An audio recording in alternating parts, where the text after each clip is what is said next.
You will hear a conversation about a language course. First, you have some time to look at questions 1 to 5.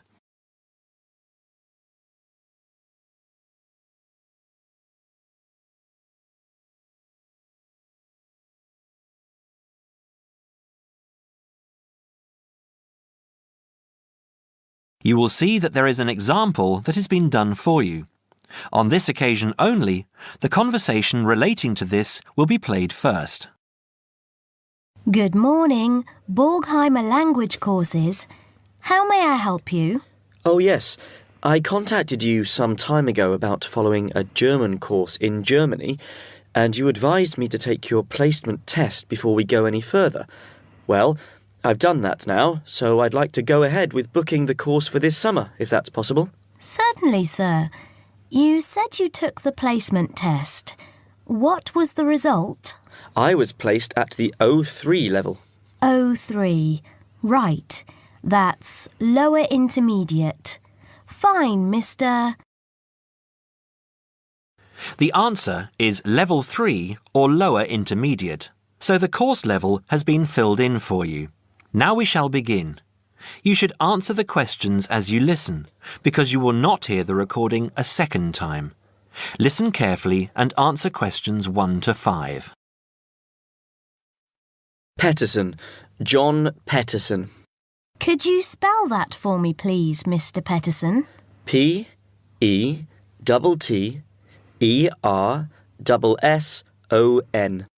That's a double T and a double S. Am I right? That's right. Now, could I ask you where the course takes place? Well, we offer courses in Hamburg and Berlin. For your level, there's never a problem. There are always plenty of people for the intermediate classes. Oh dear. Does that mean that there might be a lot of students in my class? I wouldn't be very happy about that. No, don't worry, Mr. Petterson.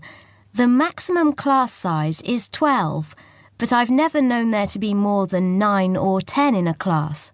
It could even be 5 or 6. Good. Actually, I'd prefer to study in Berlin. And how long is the course? 3 weeks, 5 hours a day. 2 hours only on Saturday. Sundays free. I see. And what about accommodation? There you have a choice, Mr. Petterson. You can either stay with a German family who are used to having such guests, or you can stay on the university campus, or we can book you into a nearby bed and breakfast. Is there a big difference in price? Not really. Staying with the family works out the cheapest, and the bed and breakfast is a bit more money. Staying on the university campus comes somewhere between the two price-wise, but Berlin is not too expensive anyway. Which do you recommend?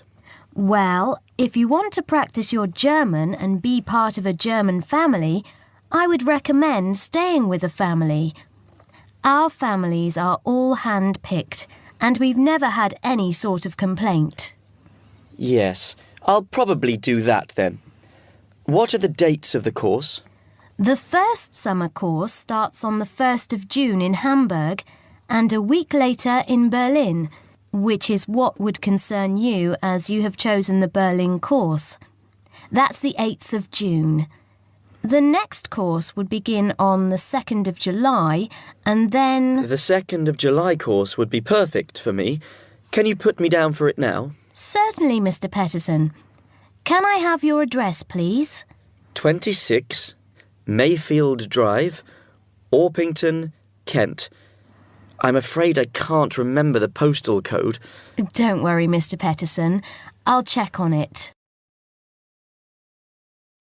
Before you hear the rest of the conversation, you have some time to look at questions 6 to 10.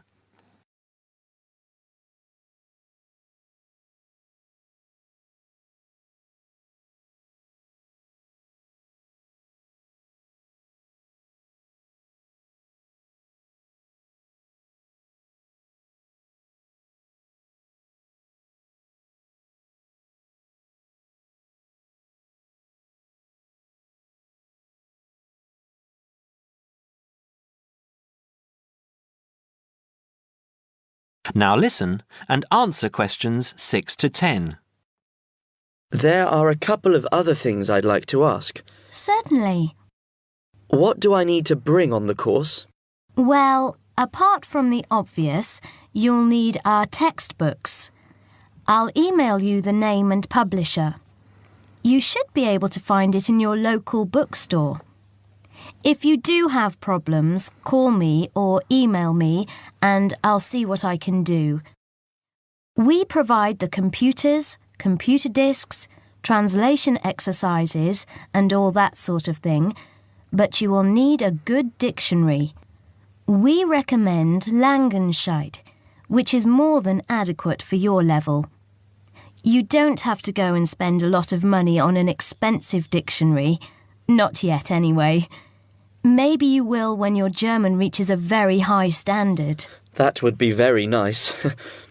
Now, finally, what about the cost of the course? And how do I pay? Would you like to pay that in pounds or in euros? Euros would be fine.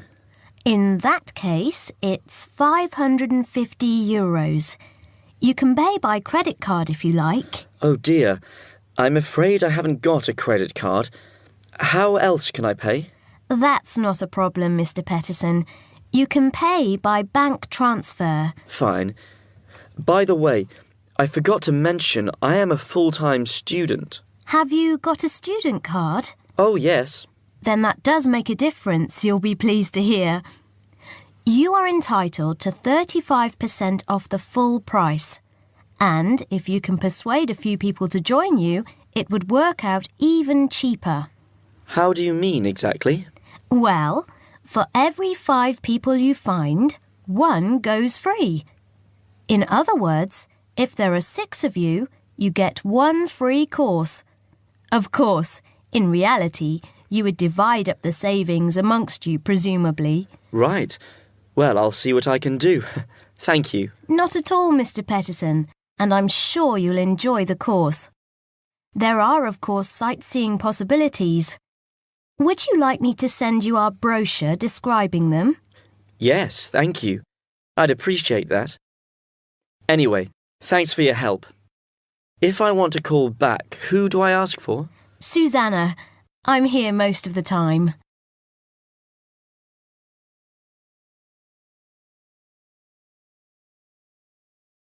That is the end of part 1. You now have half a minute to check your answers.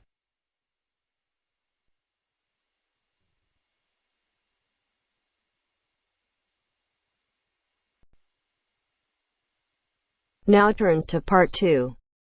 Part 2. You will hear a salesman giving information to house owners about an alarm system. First, you have some time to look at questions 11 to 16.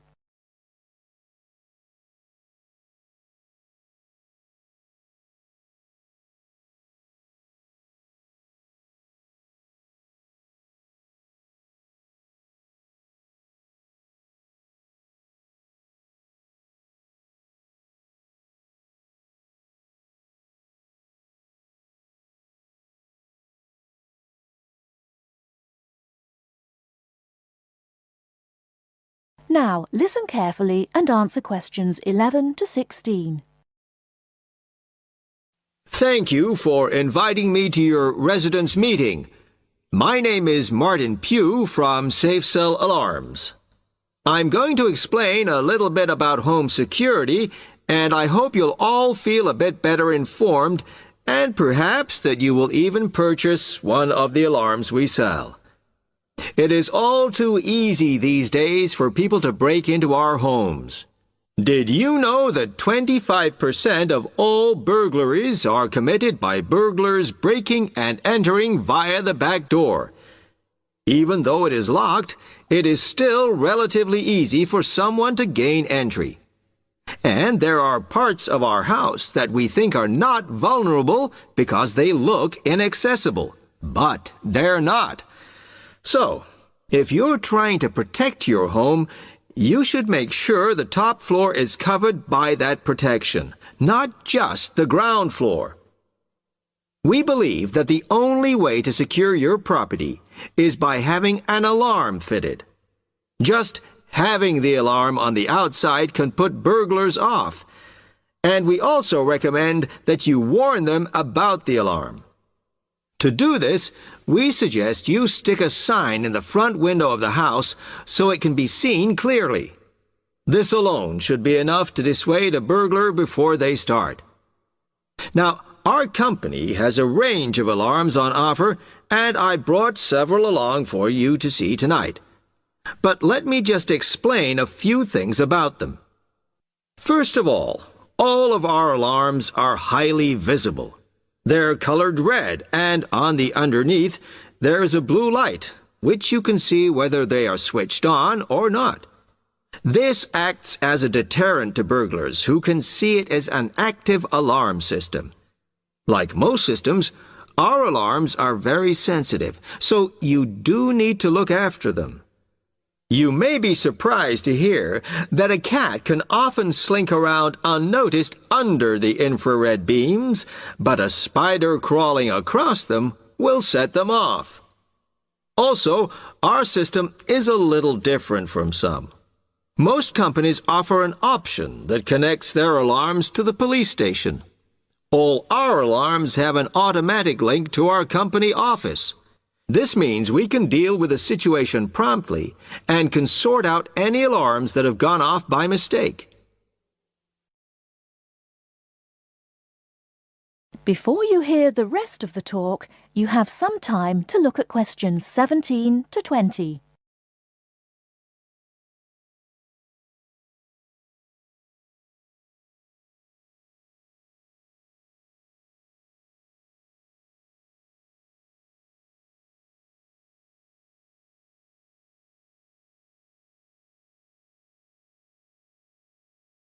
Now listen and answer questions 17 to 20.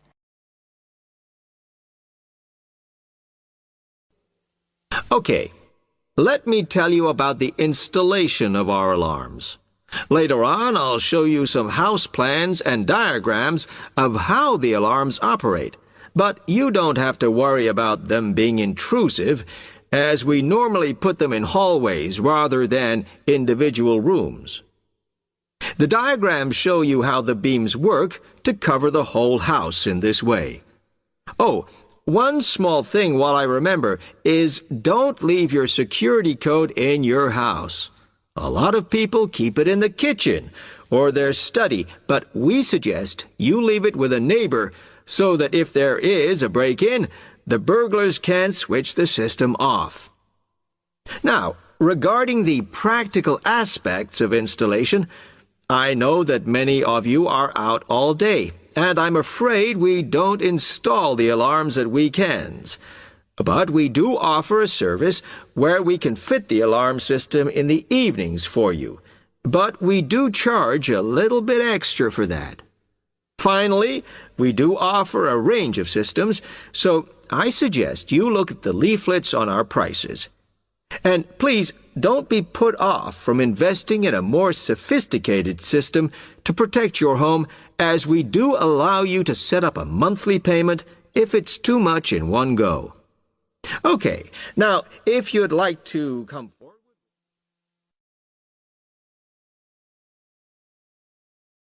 That is the end of part 2. You now have half a minute to check your answers.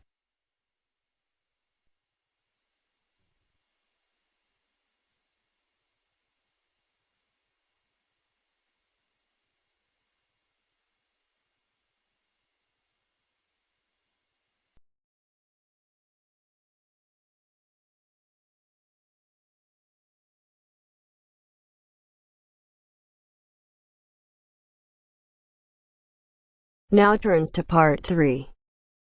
Part 3. You will hear two friends discussing what to study at Mitchford University. First, you have some time to look at questions 21 to 27.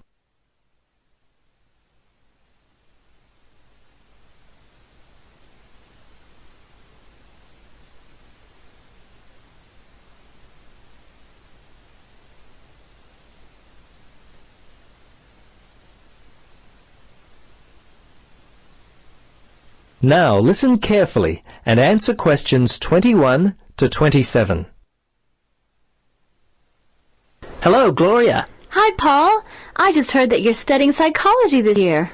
At the moment, that's true, but to be honest, I'm not sure exactly what to study. You're in your third year at university. Do you have any advice for me? Well, it's a difficult question for me to answer, but I do have some ideas, based upon my personal experience, that may be of help.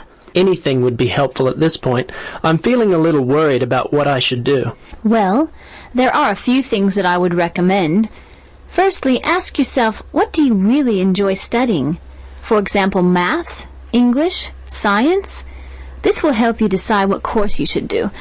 The university handbook lists all the courses available. You should take some time to look at it. A couple of my friends spoke with recent graduates of courses which took up a lot of time. Another thing which took a lot of time was an interview at the Dean of Academic Affairs office. They're always so busy there. Unless you've got a lot of time, I wouldn't bother with either of those ideas. Okay. Gloria, I understand there are some excellent publications that I can look at which will help answer my questions. But the trouble is, I'm having a real hard time locating them. Do you know where I might be able to go? Yes, I encountered this very same problem when I was deciding on what to study.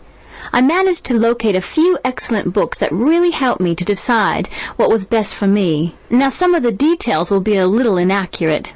That's no problem. If you could just remember the titles, I'll be able to look them up at the university library. Now, let me just get my pen. Okay, ready? All right. The first book I found was What Should I Do? It was written by Paul Smith, and I believe it was published in 2000 by Smith Brothers.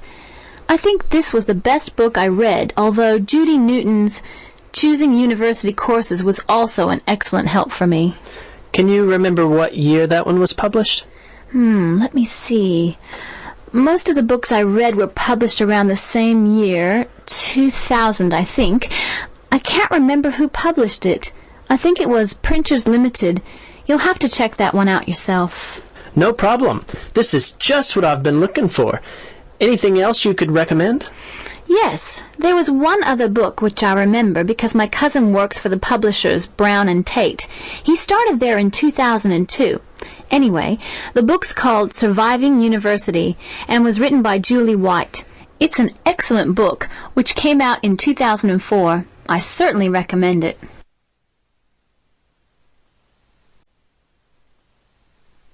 Before you hear the rest of the conversation, you have some time to look at questions 28 to 30.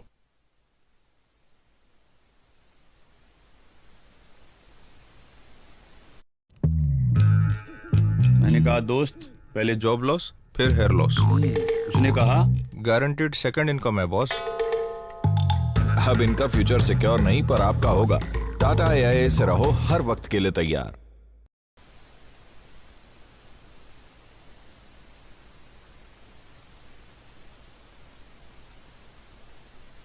Now listen and answer questions 28 to 30. Gloria, this discussion has been so helpful. I wonder if I might ask one more question. Sure. What would you like to know? Well, I'm wondering why you finally decided to study psychology. Well, what helped me to decide was my interest in working with people. I think that's what you've got to really decide in your own mind. Do people give you energy or do they drain you of energy? I asked my friends what they thought of my idea, and most of them thought it was a good choice. Yeah, you know, I think my parents or family members who know me well would be a good place to start. I think if you like to research subjects, you might prefer to work by yourself. That could help you to decide what area you should study. For me, I like working with numbers, and I knew psychology involved a lot of this, so that also helped me to choose my course of study. The bottom line is you've really got to know what you naturally like to do. Once you work that out, you simply choose areas of study that relate to those things. Well, Gloria, I can't thank you enough for your time. Would you be interested in joining me for a coffee?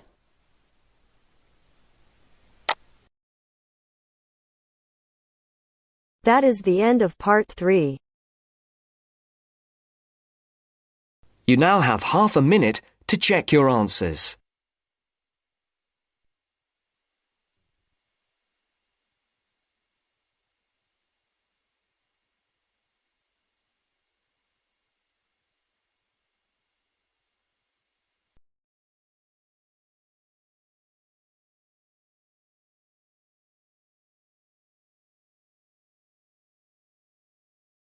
Now turns to Part 4. Part 4. You are going to listen to a lecture on language learning. First, you have some time to look at questions 31 to 40.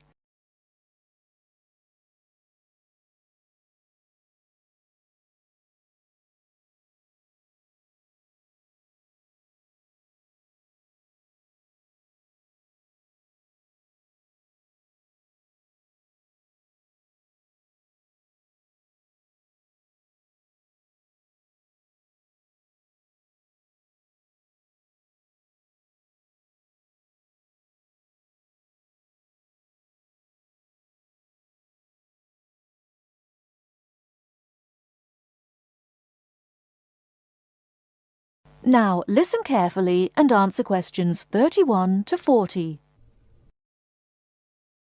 This is the first in our series of lectures on language learning. The topic I'd like to deal with today is what makes a successful language learner? There's been a lot of research into what makes some people learn a language faster than others. In this lecture, I'll summarize the main findings of the research into the subject. There are many factors that influence how quickly one learns a foreign language, of which exposure to the target language seems to be one of the most important factors to consider. It's this factor which determines the speed of learning a language, especially among those people who learn a foreign language outside the classroom. There are more people who did not learn a second language or a third language in the classroom, and I think that understanding how learners successfully learn languages without the help of a teacher can provide us with the key to how to become a successful language learner. Let's look then at the characteristics of a successful language learner. Motivation seems to be one of the key factors. Research into motivation has identified two main types: instrumental motivation and integrative motivation. Instrumental motivation is the kind of motivation that encourages people to learn a language for practical reasons, such as getting a job or passing an examination. Learners with this kind of motivation intend to use the target language as a tool or instrument to help them achieve a goal. Integrative motivation is what encourages learners to learn a language in order to communicate and socialize with others who speak the language. The primary aim for learners with integrative motivation is to use the language to integrate and identify with the community that uses the language.